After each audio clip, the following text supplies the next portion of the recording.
बहुत ही आदर और सम्मान के योग संघर्ष की धरती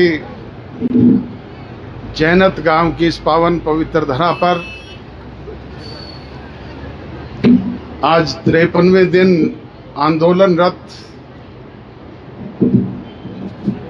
इस सभा में उपस्थित सभी मेरे सम्मानित पिता तुल्य बुजुर्गों, बड़ी संख्या में आई हुई मेरी माताओं और बहनों,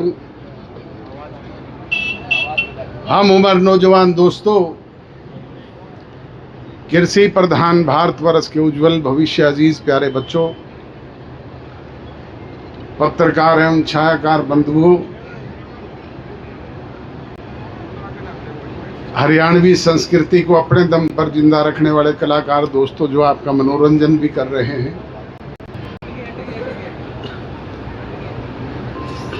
आज कोई भाषण देने के लिए नहीं, मैं तो अपना समर्थन सहयोग देने के लिए आप लोगों के बीच में आगे हुआ। भाषण तो बड़े लंबे समय से यहाँ पर चल रहे हैं, रोजाना आप सुनते हैं, रोजाना अपनी अपनी बात विभिन्न राजनीतिक दलों के लोग, विभिन्न सामाजिक संगठनों के लोग, विभिन्न खाप पंचायतों के लोग, विभिन्न और दूसरे लोग आपके बीच में देकर के गए। आप लंबे समय से संघर्षरत हैं।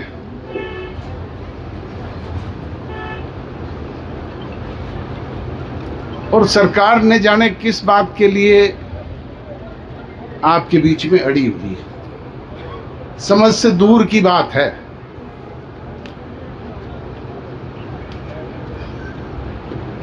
सरकार आप बनाते हैं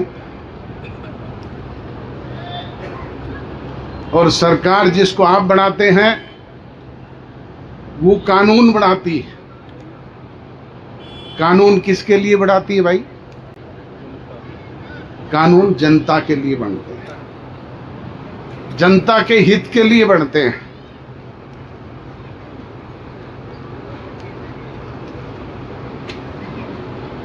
संविधान में संशोधन होते हैं, कानूनों में परिवर्तन होते हैं और कोई नई बात नहीं, रोजाना होते हैं। आप लोगों के सामने एक नहीं अनेक ऐसे उदाहरण हैं, किस किस का उदाहरण दूं, परंतु ये सरकार पता नहीं किस बात के लिए वाजिद है।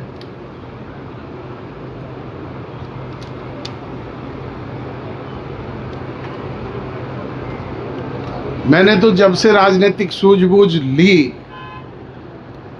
आप लोगों के बीच में राजनीतिक तौर पे सक्रिय हुआ, तब से देखा और चौधरी देवीलाल जी से एक ही सीख ली कि कानून लोगों के लिए बनाए जाते हैं। उन्होंने ऐसे अनेक जनहित के कानून आपके बीच में बनाए और लागू किए जिसको लोग कहते थे कि ये हो ही नहीं सकता है।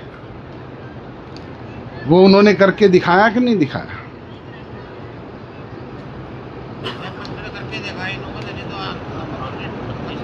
आपके बीच में चाहे वो वृद्धावस्था पेंशन का था, चाहे कानून कर्ज माफी का था, जिसके लिए हमारे दूसरे राजनीतिक लोग कहते थे ये संभव नहीं है। 1987 का समय था, मैंने तो उनके साथ उस वक्त उंगली पकड़ के राजनीति सीखने का काम किया था। वो मुख्यमंत्री बने और मुख्यमंत्री बनकर के मोरनी हिल्स, हरियाणा की पहाड़ियाँ जहाँ शुरू होती है वहाँ पे एक जगह है, वहाँ पे गए जब मुख्यमंत्री जाता है तो स्वाभाविक है पूरा अमला वहां पे गया।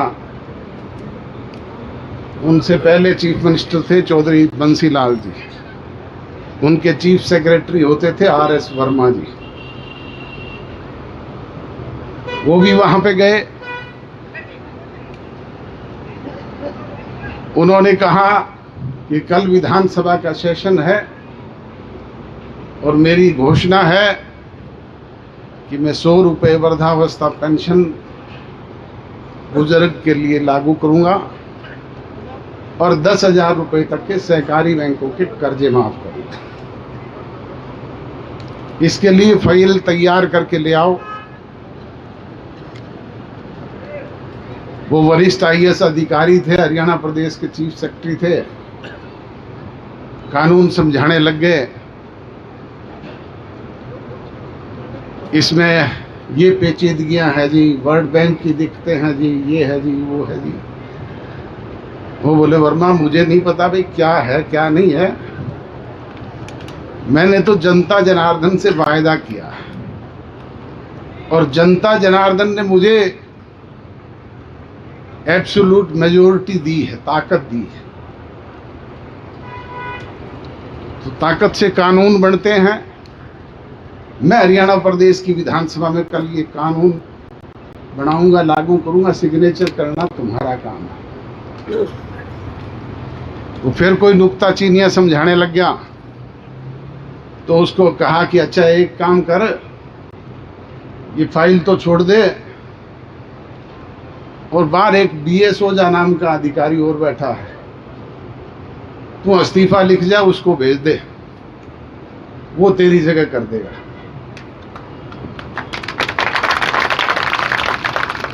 तुरंत RS वर्मा हाथ जोड़ के खड़ा हो गया, बोले नहीं साहब मैं ही कल करके ले आऊंगा। अरे तो बोले भले आदमी, तूने तो साइन ही करने हैं, कागज कानून तो हमने बनाना है विधानसभा में। अब ये सरकार के लोग कहते हैं कि टी लगाने का कानून नहीं है, ये तो पाइपलाइन में टी लगाने का कानून बताते हैं।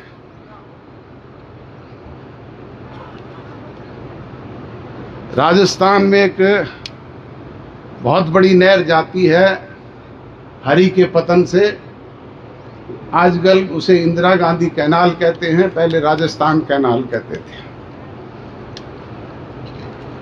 उसमें हरी के पतन से लेकर के राजस्थान तक कोई पंचर नहीं है, कोई मोगा कोई माइनर उसमें से नहीं निकला हुआ। चौधरी ओम प्रकाश चौटाला जी चीफ मिनिस्टर थे। हमारे उस राजस्थान कैनाल की जड़ में बड़ी, नथोर, बचेर बहुत सारे गांव हैं जो पानी पीने के लिए भी तरसते थे। पीने के लिए भी पानी, ना नीचे का पानी मीठा था और ना हरियाणा की भाखड़ा का पानी वहां तक पहुंचता था। राजस्थान में इरिगेशन मिनिस्टर थी कमला वर्मा। ओम प्रकाश चौटाला जी ने उसको फोन किया कि कमला, हमारे गांव के लोग इस इतनी बड़ी नहर की जड़ में प्यासे बैठे हैं, पीने का पानी उनके पास नहीं है भाई। वो बोली जी ऐसा तो कोई प्रावधान ही नहीं है। कि प्रावधान कौन बनाएगा भाई? राजस्थान की विधानसभा में तू बढ़ा दे, हरियाणा की विधानसभा में मैं बढ़ा दूंगा।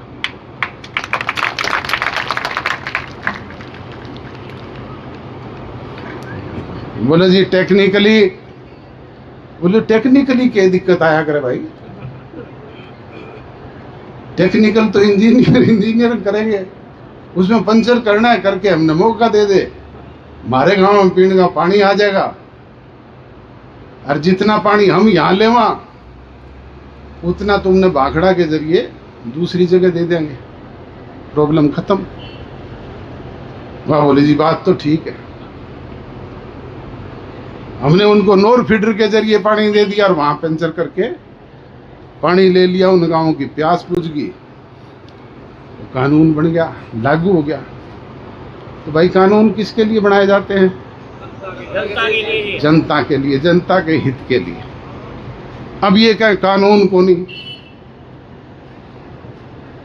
ये आपके पड़ोस में गांव है हरीता, इसके पास भी एक बड़ी नहर जाती थी।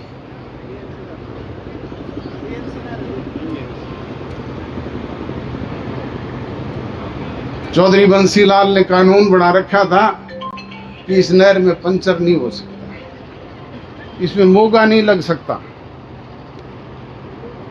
मैं भिवानी का सांसद बना, हरीता, शाड़वा, दूसरे आस पड़ोस के दूसरे गांव के लोग मेरे पास आए।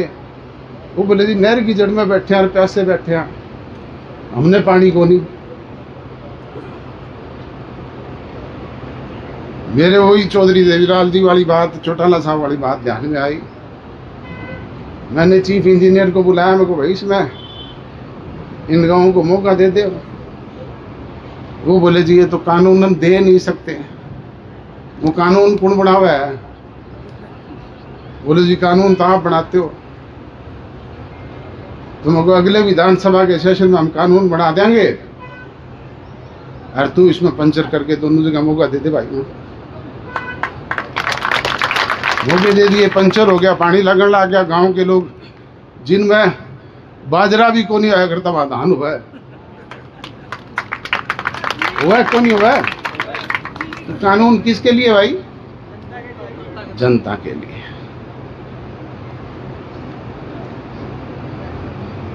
हर थारे बस की नहीं है तो छोटो कुर्सी हमने दियो, मैं धड़के बना दूंगा।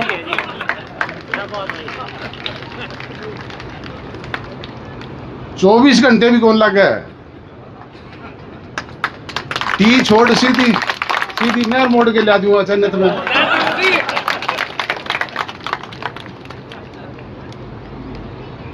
तो कानून तो भाई सरकार लोगों के लिए बनाती है, जनहित में बनाती है।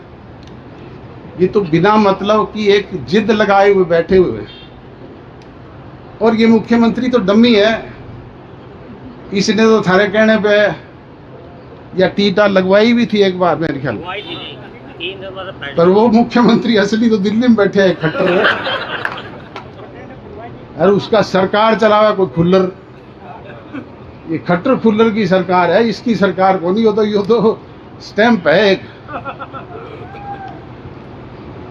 मैं तो अनेक बार भाषणों में कहता हूं भाई अब बदलाव का समय है और बदलाव करने की जरूरत है। बदलाव कौन करता है? बदलाव जनता जनार्दन करती है, आप लोग करते हैं। ऐसे डम्मी लोगों को बदलो। हमारे पड़ोसी मुल्कों में आप लोगों ने देखा है, श्रीलंका में इसी तरह की सरकार चल रही थी, वहां के लोग संगठित हुए, नौजवानों ने अंगड़ाई ली, रातों रात सरकार के लोगों को ना केवल खदेड़ने का काम किया बल्कि अपनी मनचाही सरकार बनाई। आपका पड़ोसी देश बांग्लादेश है, वहां पे इसी तरह की सरकार चल रही थी, लूट खसूट के। नौजवानों ने अंगड़ाई ली, लोग इकट्ठे हुए, रातों रात ना केवल उस सरकार को बदलने का काम किया बल्कि उनको देश छोड़ने पे मजबूर करने का काम भी किया। आपका छोटा सा पड़ोसी देश है नेपाल, वहां पे भी इसी तरह के हालात बने। नौजवान संगठित हुआ, लोग उनके साथ लगे। आज 39 साल का प्रधानमंत्री वहां पे मुल्क पे राज कर रहा है और ना केवल उन लोगों को देश छोड़ने में मजबूर किया बल्कि सड़कों पे दौड़ा दौड़ा करके पीटने का काम भी किया। मैं तो अनेक बार कहता हूं कि भाई ये जो बैठे हैं इनको सड़कों पे दौड़ा दौड़ा करके पीटना पड़ेगा, तब जा करके ये पेंडा छोड़ेंगे। और इसके लिए हमें संगठित होना पड़ेगा। तो आज जरूरत है संगठित होने की। आप लगातार संगठित होकर के ये संघर्ष कर रहे हैं। निश्चित तौर पे इस संघर्ष का परिणाम आपके हक में आएगा। कोई भी ताकत इसे रोक नहीं सकती। ये तो डम्मी सरकार है। पता नहीं कैसी कैसी सरकारें घुटनों के बल पे चल करके आपके लोगों के बीच में आई है।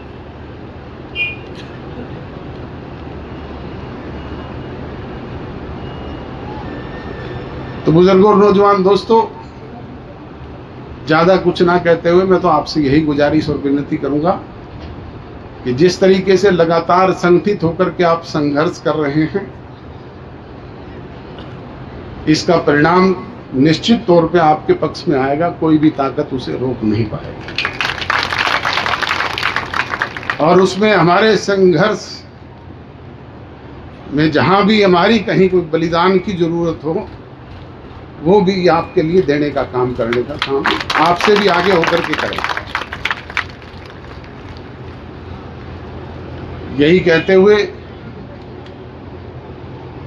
आप सबका जो लंबे समय से संघर्षरत है, बहुत बहुत आभार व्यक्त करता हूँ, स्वागत करता हूँ, अभिनंदन करता हूँ, अभिवादन करता हूँ। और साथ आए हुए तमाम साथियों का भी, जिन्होंने आज यहाँ पहुँच कर के आपको समर्थन और सहयोग दिया है, उनका भी आभार व्यक्त करता हूँ। पुनः एक बार संघर्ष समिति का, आपके यहाँ के सारे पदाधिकारियों का, ग्राम पंचायत का, चैनत गांव का, रोगी खाप का, बूरा खाप का, सबका बहुत बहुत शुक्रगुजार हूँ। आप सबका बहुत बहुत धन्यवाद। जय हिंद।